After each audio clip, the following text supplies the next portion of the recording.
बिस्मिल्लाहिर्रहमानिर्रहीम। अस्सलाम वालेकुम। एसके लाइफ में आपका ढेर सारा खुश आमदीद। उम्मीद करती हूँ आप तमाम दोस्त ठीक ठाक होंगे और अल्लाह पाक के फजल करम से खैरियत के साथ होंगे। बेशक तंदुरुस्ती हज़ार नेमत है और मेरी दुआ है कि अल्लाह पाक आपको और आपकी फैमिली को हमेशा खुश और आबाद रखे।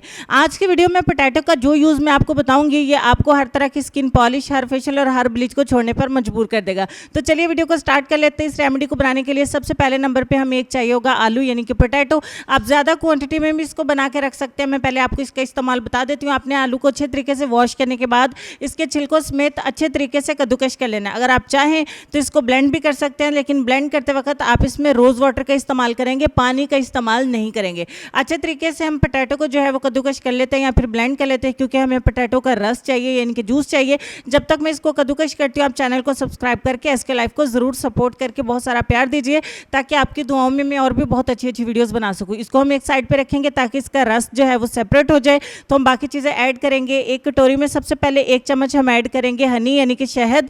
दूसरे नंबर पे हम इसमें आधा चम्मच ऐड करेंगे ग्लिसरीन। ये आपको मेडिकल स्टोर यानी फार्मेसी पे मिल जाएगी। गर्मी है इसलिए सिर्फ हाफ टी स्पून ऐड करेंगे।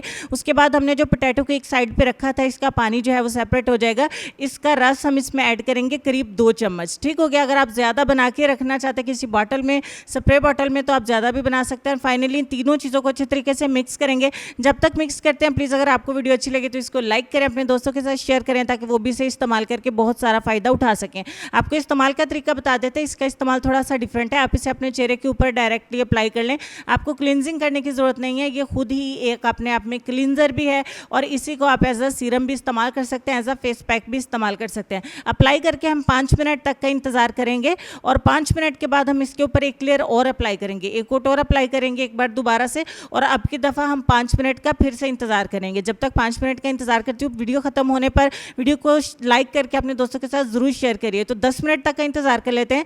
10 मिनट के बाद आप देखेंगे ये अच्छे तरीके से ड्राई हो जाएगा। अब आपने ठंडे पानी से अपने चेहरे को वॉश कर देना है। वॉश कर देने के बाद का रिजल्ट आपके सामने, आपकी स्किन के ऊपर बहुत ज़्यादा ग्लो आएगा, बहुत ज़्यादा चमक आएगी। ये आपकी स्किन को वाइट भी करेगा। अगर आपकी स्किन बहुत ज़्यादा डल है, जैसे कि मेरा राइट हैंड है, तो आप इसको लाजमी इस्तेमाल करें। ये होम रेमेडी आपकी स्किन के ऊपर बहुत ज़्यादा ग्लो लेके आएगी। वीडियो अच्छी लगी तो लाइक करें। नेक्स्ट वीडियो में मिलते हैं, तब तक के लिए अल्लाह हाफिज़।